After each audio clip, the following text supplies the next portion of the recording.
Hello everyone. Brandon Griffin here with the Refutation speech.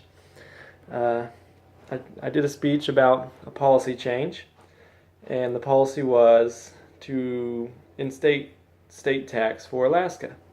And now I'm going to refute that and say that might not be the only way to do it.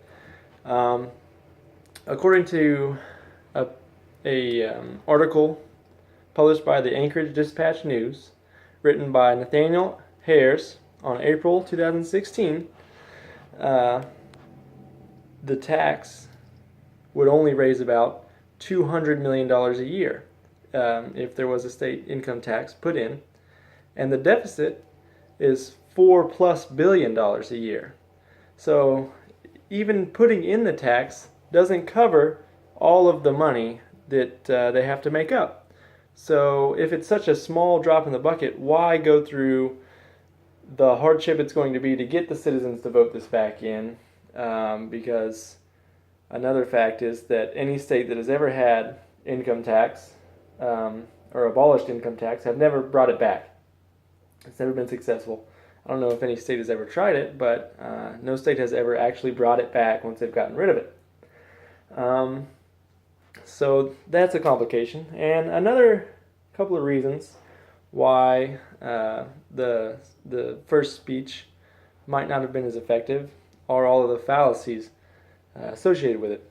So of course there's the either or fallacy. I said either we need to be getting money from oil or we need to have tax. That's not always true. There are other ways to make money in the state. It doesn't always have to be a tax. And like the Anchorage Dispatch News article said, the tax isn't even going to cover the big hole that's left anyway.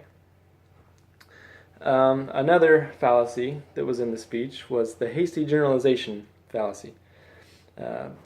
In my first speech, I said 4 big oil companies that had pulled out.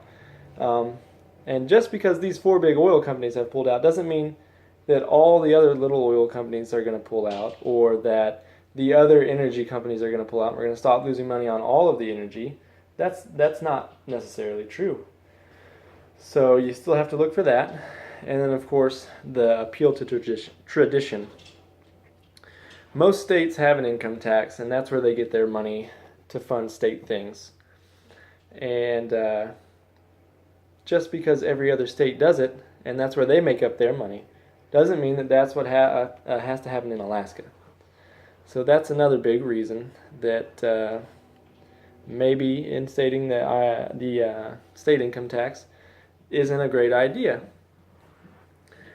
For one, like I said, it's not going to cover the huge deficit and the fallacies that are associated with the first speech. Thank you for watching, and have a good day.